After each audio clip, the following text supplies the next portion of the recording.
Hi guys. Sorry, I've been really busy. I've been batch filming, which basically means that I'm posting I'm recording two videos at once, which is really stressful, but it's fun. Ecclesiastes 2. I did Ecclesiastes 1 last video, which was a couple days ago. I'm trying to get back into every day, but it's hard because like it's just a hard balance of things. Like I want to record videos, I want to read the Bible, but I also want to be posting these videos. But then some days I don't want to record a video. I want to like shower first. I want to look nice first before I record a video because now there's 200 people watching. I gotta. But I know it's all dumb, so I need to just lock in and post every single day. Because otherwise, I end up not reading my Bible, and that's not good. Okay, so Ecclesiastes is written by King Solomon, who is the wisest man to live. God gave him all the wisdom in the world, pretty much. Um, and this book is sort of King Solomon coping with that wisdom and trying to figure out the meaning of happiness, is how I see it. That's how I'm kind of interpreting it. Um, well, it says in my Bible right here, what is the point of Ecclesiastes? The externals aren't as great as they look, so life isn't so great as it might look, or the things that you want aren't going to make you happy. Um, okay. Um, so in the first chapter, he kind of talked about how he thought wisdom, being the wisest man, the smartest man, would make him happy. Um, but he said the greater his wisdom, the greater his grief. So then he said, uh, I said to myself, "Come on, let's try pleasure. Let's look for the good things in life." But I found that this too was meaningless. So I said, "Laughter is silly. What good does it do to seek pleasure?" So basically, saying like, what's the point in pleasure? What's the point in having fun? Like, who really cares?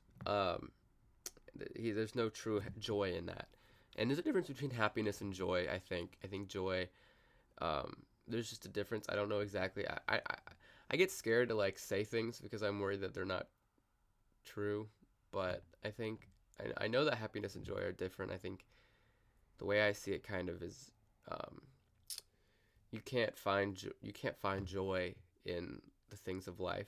Some things can make you happy, like objects can make you happy. Like when I have like a good burger, I'm like, man, this is good. I'm happy about this burger being so good. But it's not gonna make me joyful. The things that make me joyful are God and my relationship with Him. Uh, that's kind of how I see it. So there's a difference. You can be happy, but you can't find true joy. Is the way that I see it, and that's the way that I think it is. Sorry. Uh, I also tried to find meaning by building huge homes for myself and planting beautiful vineyards. It's vineyards, right? I made gardens and parks, filling them with all kinds of fruit trees. I built reservoirs to collect the water to irrigate my many flourishing groves. I brought slaves, both men and women, and others were born into my household. I also owned large herds and flocks, more than any of the kings who had lived in Jerusalem before me. I collected great sums of silver and gold, the treasure of many kings and provinces. I hired wonderful singers, both men and women, had many beautiful concubines. I had everything a man could desire. So he's basically acting on all of his humanly desires, buying all this stuff because he has the money and he has whatever, and he's trying to find what makes him happy, or he's trying to find the point of it all. I don't know if it's really searching for happiness, but he's trying to find meaning in something, and he just can't find it, and he can't find it in all the things that his flesh desires. He can't find it, and he can't find meaning, and he can't find joy. um, So I became greater than all who had lived in Jerusalem before me, and my wisdom never failed me. Anything I wanted I would take. I denied myself no pleasure. I even found great pleasure in hard work, a reward for all my labors. But as I looked at everything I'd worked so hard to accomplish, it was all so meaningless, like chasing the wind. There is nothing really worthwhile anywhere. And it's sad. It is sad, but I mean that's just the truth. He I mean, it's the same thing as the last thing I said. He's trying to succeed and he's striving for this worldly greatness, um, and it's just not getting him anywhere. So I'll skip ahead a little bit. Basically, in these parts, he's talking about how the wise and the foolish end up at the same. They both everyone dies. So it's not about whether you're the wisest person in the world or the dumbest in the world. Um, and about how his hard work eventually just won't mean anything. Um, and that's something that I feel. I think I pride myself in working hard. I tend to, if I take a break, I tend to get down on myself. I get upset with myself. I feel lazy.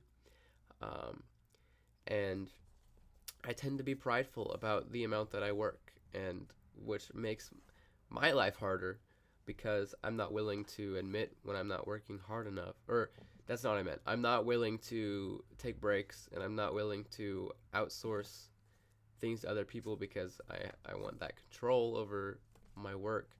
And I also, it's like a little bit delusional. Like I think that I am way more talented than I am sometimes, and I think that I work harder than I actually do sometimes. And so I think it's a reality check to be like, oh yeah, none of this really matters, does it? I mean it's fun. It's fun to like be hardworking for me, but does it really matter? No, it doesn't. So that's really important to like a reality check. Like wake up, snap back to reality type thing. So anyway, at the very end of this chapter, Solomon says, "Then I realized that these pleasures are from the hand of God. For who can eat or enjoy anything apart from him? God gives wisdom, knowledge, and joy to those who please him. But if a sinner becomes wealthy, God takes the wealth away and gives it to those who please him. This too is meaningless, like chasing the wind."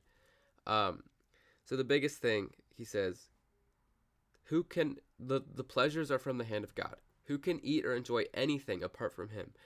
God gives wisdom, knowledge, and joy to those who please him. Basically saying that all of the objects that make you happy, um, truly happy, you can't have that true joy in those things without God, is the way I see it. Allegedly. No, sorry. And that's, I mean, that's where we all knew was heading, I assume, is that you can only have the true joy in Jesus, in God, in these things. And I mean, it's really actionable. This is a really actionable chapter. You know, you just keep your faith with God strong and be thankful and be conscious of him. I've been trying to, I mean, don't take credit for things. Don't, just give the credit to God, give the glory to God in everything you do. And seek joy and seek a relationship with him. And don't try to be the biggest king in the world. You're not that guy. You're not that guy, pal. Sorry, I'm talking to myself. Bye, guys.